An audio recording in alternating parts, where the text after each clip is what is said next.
Hello and welcome back to the KCC channel. I'm Rob and I hope you are having a wonderful day today. Today I have an epic story from 1OP that has about 7 updates, something like that. It's an epic roller coaster and you won't want to miss it. Let's jump right in.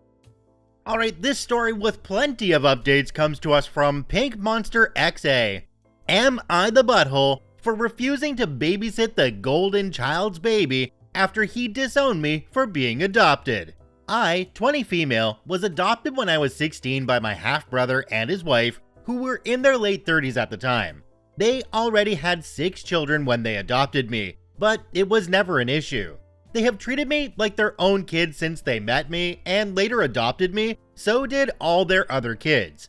Except for one, their golden child, who is only 4 months older than me. We will call him Chad. Chad has always been an insensitive butthole to literally everyone, including our other siblings. He would literally fistfight our older sister, say horrible and mean things to everyone, and get away with it. He also had extreme anger issues that would cause broken doors, holes in walls, etc. He also got to do everything me and my sister were never able to do. Got a free car, go out at night, etc. When we were still in school together during high school, he got up in front of our whole class here and told everyone I wasn't his sister and never would be. He then told me, in front of his friends, that I would never be a part of his family and I should just get over it, and walked off. This was not a one and done thing. He would keep doing this up until he moved out and I stopped seeing and talking to him.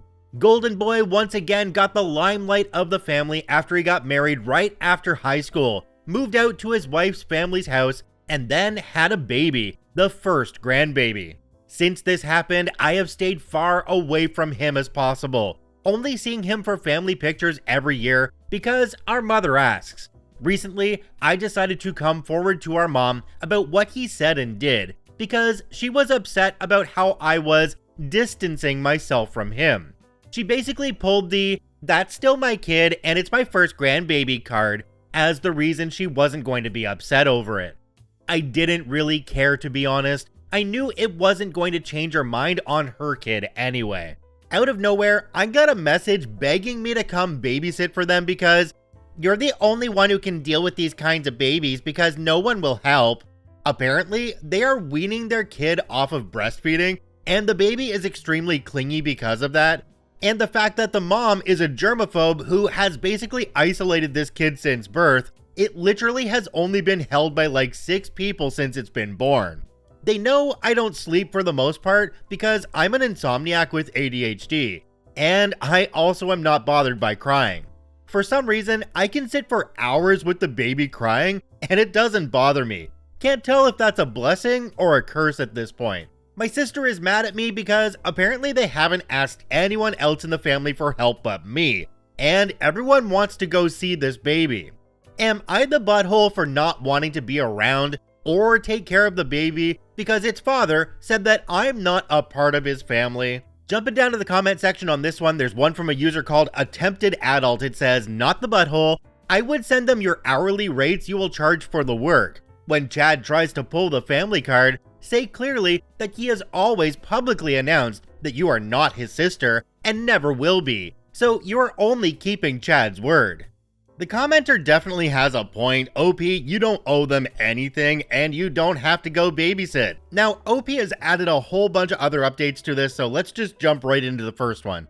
Alright, OP's update is titled, "Update, Chad had burned the bridge for the last time." I want to say this, I read everyone's comments and it made me feel much better knowing my feelings on this whole situation are valid. I wanted to give an update that most of you may not like. After I posted, I ended up talking to 2 of my friends from high school. They were actually there during multiple occasions when Chad publicly said all that stuff.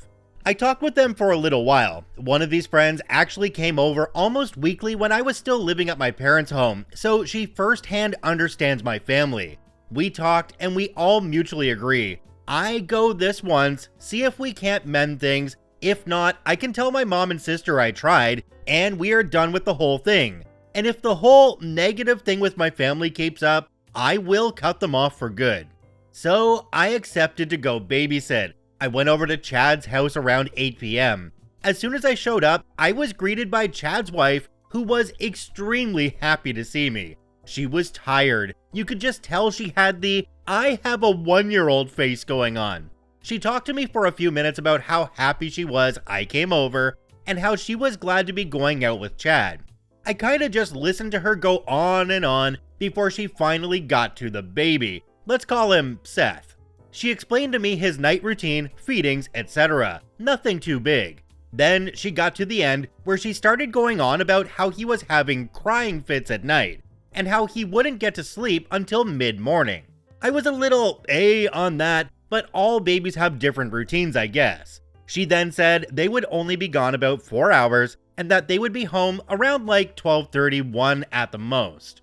After this, Chad shows up from their room, literally starts talking to his wife, looks at me, and then just kind of looks me over for a minute and gives me a small wave and nod before heading out of the house. His wife follows and simply tells me to call or text if I need anything. For a minute, I was just stunned, but went to work to see Seth, which was odd because it was my first time seeing him in person and not in the photos that are hung around our parents' house. In person, he is the cutest little baby ever. He was fine the whole time and he only cried because there was no one in the room, not because of the weaning. By this time, it was around 11:30, almost 12. I would check the clock every few minutes just to see what time it was. 12:30 rolled around and I'm like, should I text them? And I'm like, no, let me give them another few minutes until I need to text them. I ended up texting both of them at 1, asking where they were because they did say that they would be home by now. I got no reply from either of them. They finally show up at 3 in the morning. I'm livid at this point, not even over having to take care of Seth for a longer period of time, but just because they never texted me back. Like, what if there was an emergency or something? They walk into the living room and I'm just like, I texted asking where y'all were and no one answered. And Chad's wife starts saying that, oh, Chad said it was fine and that it would only be an hour more. And I was just like, you know what? It's fine, whatever, Seth is sleeping. She looks at me all weird and I rolled my eyes and say, it's not the weaning that's making him cry at night. He gets lonely, he's clingy. Just let him know you're in the room when he starts crying and he will go right back to sleep. I started to walk out with my stuff as I was right about to walk completely past Chad when I turned around and was like, so you aren't gonna say anything to me after I looked after your kid for like 7 hours now? He snorted at me and was like, no, my wife is the one who talked me into this anyway. Pissed off at this point, I said, so this wasn't, I don't know, possibly a way to be able to apologize for high school? Or maybe all those other times you decided to outcast me from the family?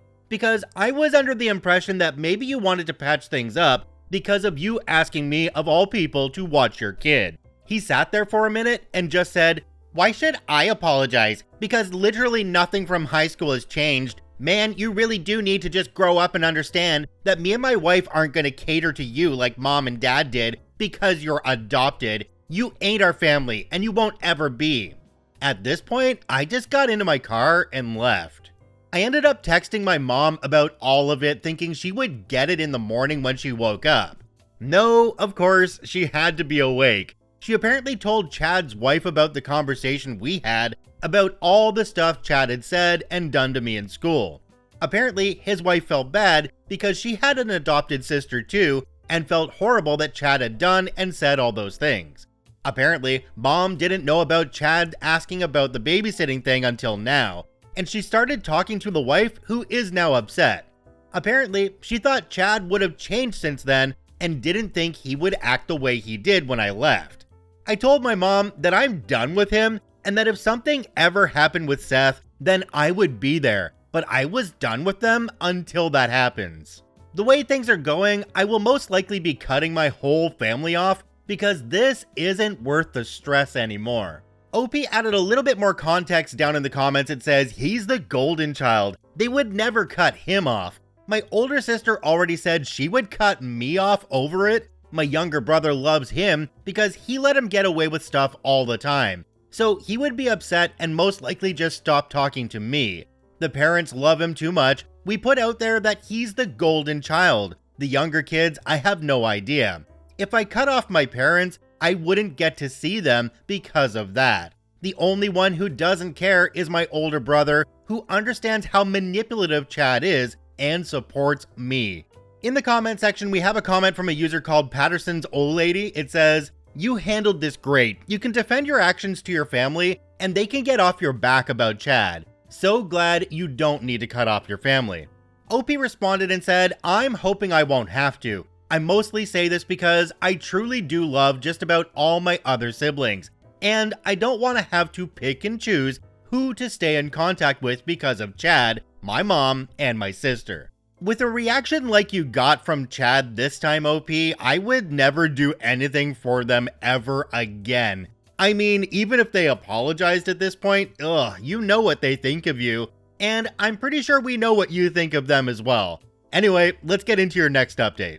This update's titled, "Update, Mother is now ruining my time with the news of my other brother getting married."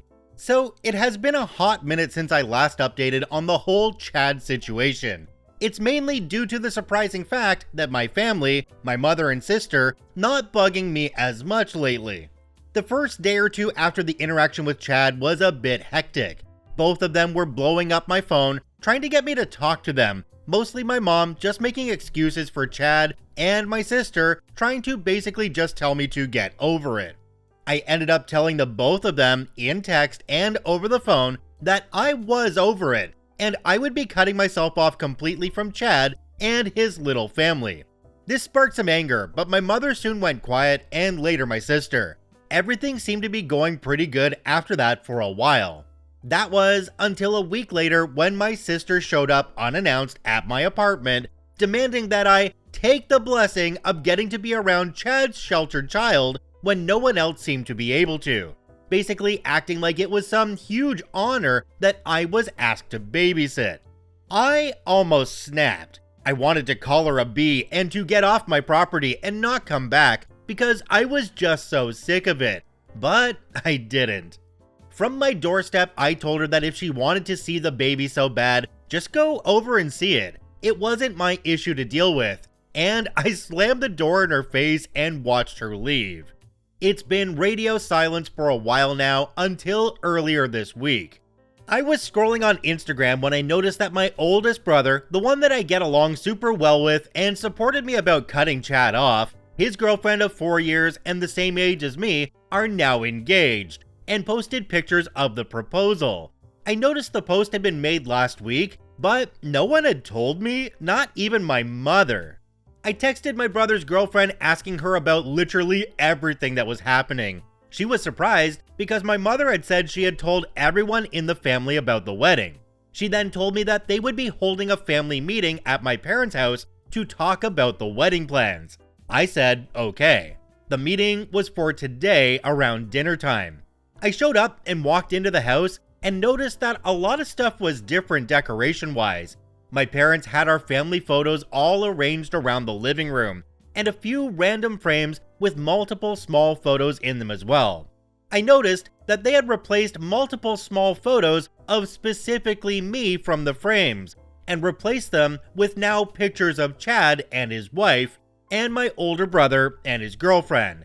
What were maybe 6 pictures of me on any of the walls, now were 2. A baby picture of me and my senior high school photo that are now in the hallway, not even in the living room. I ignored it and didn't say anything. After a while, everyone showed up except for, of course, Chad, who my mom pulled the "he wanted to spend time with his baby" BS.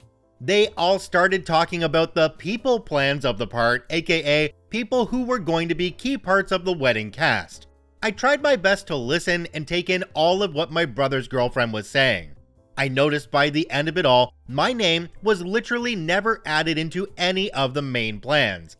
I wasn't mentioned at all for anything in the plans. I started to question why I was there if I wasn't going to be in the main plans of the wedding. I was kinda like, why not just send me an invitation then? I went home and texted his girlfriend asking about what had happened at the little meeting. Apparently, my mother had told her that I wouldn't want to be involved in any of the wedding stuff, and that it wasn't my thing. She called me unfeminine, and that I wouldn't like doing any kind of bridal stuff because I'm not girly. She then said everything was set in stone now. My older sister is going to be a bridesmaid, and my little sister is to be a flower girl. My little brother will be the ring holder, and my other little brother and Chad will be groomsmen. And apparently, my mother also told her that because of what happened with Chad, that I shouldn't be sat at the family table, but at a guest table. I will just be another guest at the wedding. I didn't really say anything back because it hurt.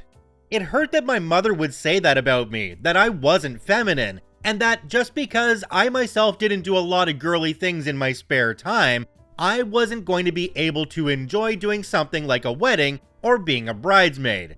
I can't believe she would say that about me. To be honest, I don't know if I'm even going to go. The wedding is scheduled for the end of the year. It sounds stupid and petty, but this hurt me. It hurt that I'm being outcasted, most likely to do Chad once again. And as I am typing this, my sister is texting me about how she's helping plan all the bride stuff. Honestly, I'm going to leave it off at this for right now because I don't know how to even feel, if you know what I mean right now. In the next day or so, I might update when I feel up to it. Jumping down to the comment section on this one, there's one from a user called Captain Price Zero. It says, "What's your older brother's take on it? Does he know about you being excluded?" OP responded and said, "We had a small talk about it, but he's in a hard spot now, seeing as they have already finalized who they want on the wedding party. And I guess his fiance had already talked to everyone who she wants on her bridal team.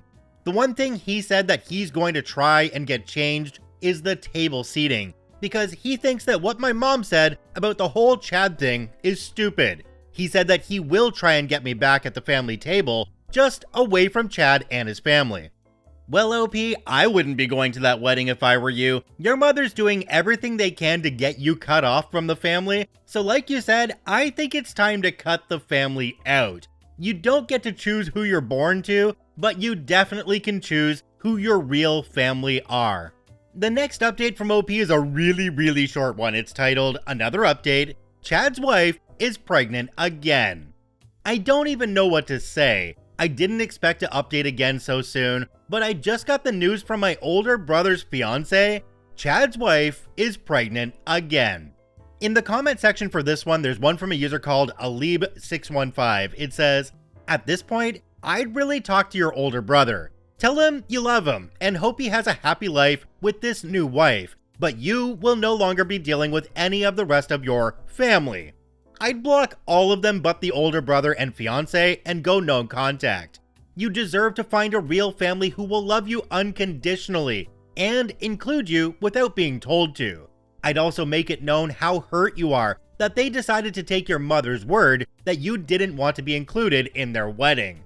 I'd make it clear, since you aren't part of their family either, that you don't feel like being there. They chose who their family is by who they wanted at the family table at their wedding. I'm sorry to say. It's their wedding, they got to pick who to include, and I'm sorry to say you weren't on their list. They chose to hurt you too. Move away if you need to. Start over without these horribly toxic people. Be happy, they'll get theirs one day. Narcs always do." Also, about the pictures in your last post. I took all the photos of myself off my grandma's wall because she didn't deserve to brag about me being a part of that family. I set them on fire in her backyard and told her now she's rid of me forever and can focus on her real family. I never spoke to her until she was in hospice to say goodbye. I know that dramatic exits aren't everyone's cup of tea, but it was very cathartic for me to make a scene when I left after not saying anything for so long. OP, this pregnancy has nothing to do with you, and I think it's safe to say you can just ignore it and ignore them. OP's next update is titled Update, Slowly Trying, but Not Going Great. It's been a minute since I updated. I would say it's because everything is going great, but I would be slightly lying. Things have only mildly gotten better for me since the last update. I have moved even farther away from my parents since the last few updates, in part to hopefully try and start a process of trying to cut them off from my life. This has worked a bit, but not enough to actually make me feel any better. They, mostly my mother, have still decided to take time to bother me and showing up at my new place, and only giving me a second of a heads up.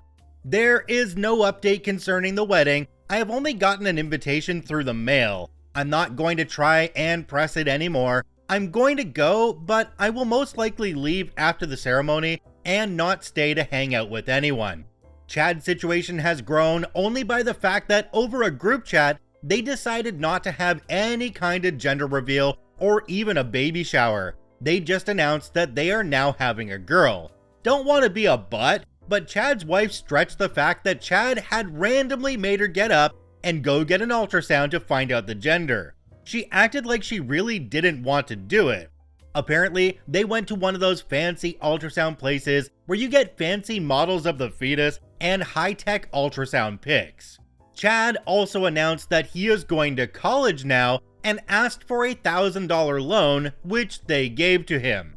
They have always stressed that they will never loan money to any of their kids. My stomach turned when they happily gave him the money, but they wouldn't lend me $20 for school books when I went to college. They refused to help me get into college. I muted the group chat. I also found out that my sister has possibly outed me to mom. I came out when I was in high school as being bisexual with a preference for women. This didn't go well, to be honest, as my mom pulled, "I have a lesbian cousin who is married to a woman," followed up by a homophobic story about how her friend traumatized her in college by taking her to a gay bar, and she got hit on by another female. Not great. My brother fully believes that my love for women is trauma-based because of the abuse I faced from our biological father. My heart was broken when all of this came to the surface, knowing that they both truly wouldn't support me. They would only lie to my face about being uncomfortable by my life. I basically promised myself that I would never tell them if I got a female partner, in hopes of saving not only my feelings, but my partner's feelings in the long run. It makes me extremely uncomfortable to think about them looking me in the eyes and believing everything that they told me concerning their feelings about my lifestyle. I fear my sister has told our mom about me dating a female now that I have moved further away from them, something that I never did while I was in the house living with them. I noticed on my girlfriend's Instagram, my sister had liked one of the pictures of me and my girlfriend. My girlfriend, after hearing all of this, supports me about not posting pictures of us, seeing as she knows that my family follows me on Instagram. My girlfriend has not tagged me in any pictures on Instagram, so my sister had been looking through my friend on Instagram. Not even a week after the photo was liked, I had to see my sister in person for something. She started to make awkward comments about my dating life and if I was seeing anyone, which I only said maybe and left it at that. 2 days later, my mom is showing up at my front door with some store-bought cookies, asking me if there's anything I want to tell her. I brushed her off and didn't say anything. She then left and hasn't said anything else to me. A few hours later, my little brother texts me asking if I had told mom about me dating, because she is apparently going crazy, and about how his dad is just telling her that it's just a trauma response. I haven't told anyone about me dating, so clearly someone told her about me dating, especially the fact that they are bringing up that I'm dating a female. I honestly don't know what I'm supposed to do at this point, as I am trying my best to cut them off. My girlfriend is telling me not to think about it too much and that we can get through it together. I honestly don't know where I would be without her at this point, because she is the only one keeping me sane throughout this entire transition. This update isn't anything grand, but it is something. I wish I could fully say that my life is getting better, but it's really only getting better at a snail's pace. At the moment, all I can say is thank you to everyone who's been supporting me throughout all of these updates. Everyone's input has actually made me see how messed up and how wrong my family has been treating me, and how I shouldn't be letting them continue to lead my life and invalidate my feelings. I hope to update after the wedding in a few months. Jumping down to the comment section on this one, there's one from a user called Dinwy. It says, "Sometimes it is better to cut them all off at once and take a couple years to mourn than to do it piece by piece." I'd reach out to brother who is getting married and confirm with him whether you're even welcome as a guest, and then just send them a gift and a card. If they want a relationship with you, best to organize it beforehand so you can keep them separate from the rest of the family. I know you want to go, but please be mindful of what might benefit your mental health more. That said, reading the story from beginning to now, you're doing really well, and I'm proud of you. I wish you luck. I don't know, I still think I wouldn't go to that wedding. I just wouldn't want to put up with the crap, especially knowing that the rest of the family was going to be there, and just the way they've been treating you in the past. OP's next update is titled, Clearing Things Up Before I Update. It's been a really long time. I can't believe it's been over a year since I've updated or posted anything on here. Life has really taken over, and I can't believe how long it's actually been. One of my friends who knows about my posts recently told me that apparently my posts and stuff have hit TikTok. I was surprised when they told me about the huge reactions I was getting over there. I honestly never thought anyone would actually be interested in any of this stuff. I thought I would just post and leave, that no one would be interested in my effed feelings and family. But apparently not, and I am back to give you guys an update. I do want to go over some things that I have been seeing people saying, and I kind of want to address it. First, I've seen a lot of people thinking and saying that none of the other kids knew that I was their blood half aunt, and that their parents kept them in the dark. That is not true. They knew before they even met me what was up. They were only going to foster me until I aged out if the kids were not okay with me being adopted. Chad lied, I guess, when this was discussed. I don't think Chad liked me from the very beginning, and that's why I ultimately think he lied.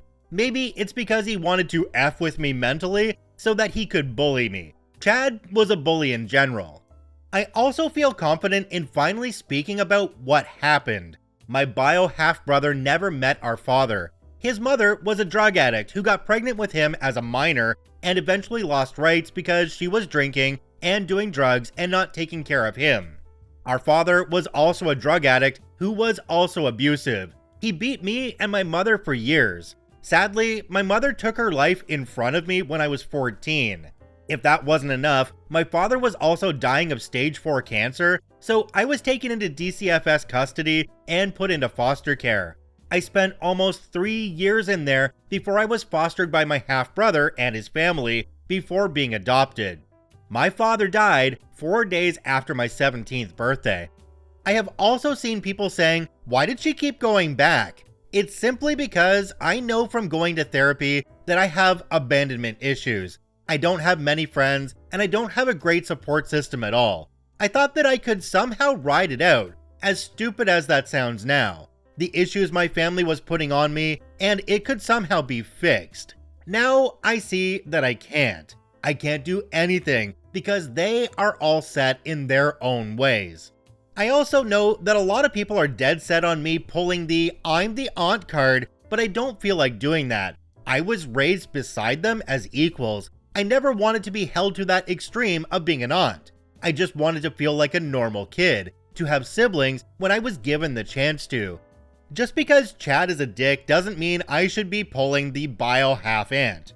The other kids see me as a sister. I feel joy in hearing my little siblings call me sissy, sis, big sister. And even the oldest call me his sister. I love calling them my little brothers, big brother, and big sister, little sister. I'm not sorry if anyone else finds a problem with that. The only villains of all of this have been my half-brother, his wife Chad, and his older sister. All the other kids have never said or treated me any differently. OP, I think you're missing one because it sounds like your mother was trying to push you out of things as well, because your mother was coddling Chad. I mean, come on. Alright, OP's final update, which is from 8 days ago, titled, Update, It's Been a While. I did go to the wedding, and it was beautiful. I ultimately got seated with some family friends, but one of my little brothers and his girlfriend ended up switching the seat names and sat with me as well. It was an amazing ceremony. I did end up ignoring my older sister for half of the night. After the ceremony, Chad immediately walked off for a few minutes, ripping his tie off, and went to his wife, who, surprise, did not have sex with them or their other baby, who they named Emily. I don't want to sound rude, but Chad's wife dressed extremely down. As most of his were wearing suits and nice dresses, she was wearing a tacky cactus-themed dress. This was an expensive wedding. I mean, out the butt kind of stuff. We were told ahead of time to dress extremely nice for this wedding. I wish I could say that everyone making the huge fuss about the table seating was right. I comically wish that I could tell you guys that I went bat crap crazy and just started effing threatening people and stuff, throwing tables, making a scene. Well, I can't, because it might shock you, it might not what happens next. Chad and his wife go, "Well, we would love to stay, but we have to get home to the kids. We left them with, insert wife's mom's name, who now lives with them, and we should just head home to be safe," before just walking away from everyone. Everyone was shocked for a good hour once we all started to be seated in the dining hall. They didn't even say goodbye to bride or groom before just walking off and leaving. Mind you, it was a 30-minute drive to the venue and the wedding was about maybe an hour in, which they were late to anyway. They showed up about 20 minutes before the ceremony started. They didn't even stay for the speech or food, let alone dancing. My feelings were a bit mixed after that. Although Chad wasn't around to ruin the rest of my night celebrating, it still dented it. I spent the night having fun with new friends, eating and talking with my little brother's girlfriend, and finally drinking and dancing on the dance floor. It was, overall, a great time. I have since parted ways, kinda, with my half-brother and mom, along with my sister. My sister has tried to make small attempts to mend our relationship, though I still do not know if I will ever forgive her for outing my queer relationship to her parents when it was made evident that it wasn't a good idea.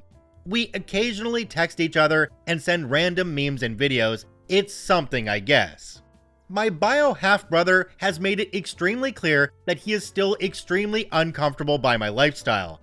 I can't really hold a conversation with him anymore, as he makes things very political and controversial. It's to the point where I can't even ask him, "Hey, what shows have you been watching on TV?" for small chat, without him going on a borderline homophobic or transphobic rant, because he can't stand LGBTQ+ characters in shows or even movies. I have since borderline blocked him. Mom is the same as she was before. I think she tries to block out most of me. You know how people will look at you with dead eyes, like they aren't even there when you talk to them? That's what it's like talking with her half the time. She still makes an effort to talk to me and keep up with everything I'm doing, but I slowly have grown more distant from her as I no longer want to continue with the way she makes me feel and her negative aura. Something about her just no longer makes me want to be around her. Chad and his wife have made no effort to talk to me again, though I do not care much anymore. I have not blocked him as he has not tried to call or message me. I will simply try and ignore him if he does. I haven't seen Seth since my babysitting him or met Emily. I doubt I will, and as bad as it sounds, I don't care if I ever do. I am not his family, so I do not care anymore. I want to say a quick thank you to everyone who has been supporting me throughout this whole thing. In a sad sense, I want to tell you that this will be my last post, at least I hope. I am now in therapy and I am living to the best of what I can. I want to hope that I will never have to deal with Chad again, and I won't have to deal with most of my weird family, but I know on some level I might have to. My therapist says it may take years for me to overcome a lot of the feelings and emotions that I have toward my entire family. I'm only hoping that one day I can truly sort out my feelings about this family in general. I might update in a few months when I have family pictures. Until then, I will be trying to continue the life that I have started without them constantly in my ear. OP added an edit at the bottom of this one. It says, "Edit, putting it out there. I maybe talk to any of them 2 to 3 times a month at most. I'm currently working to cut them out at my own pace. Me and my therapist are working at this. Therefore, as I do read comments, I won't care if anyone continues to make comments about me not leaving or cutting them off completely. Both that and this arc in my life have caused me trauma. I am working on myself under the guidance of a professional. For my own mental and physical health, I'm going at my own pace. Thank you." Well, OP, there's not a whole lot here we can say wrapping this one up because I think you just said it yourself. You're going at your own pace. You are working them out of your lives, but you don't want to take them out completely, it sounds like. And that is okay too. But just make sure that you keep on going to this professional, because I think the longer they're in your life, the more they're going to cause you mental anxiety. This one was a bit of a roller coaster. I'll leave a link to OP in the description down below. I thank you for watching and listening. I hope you have a wonderful day, and we'll see you in the next one.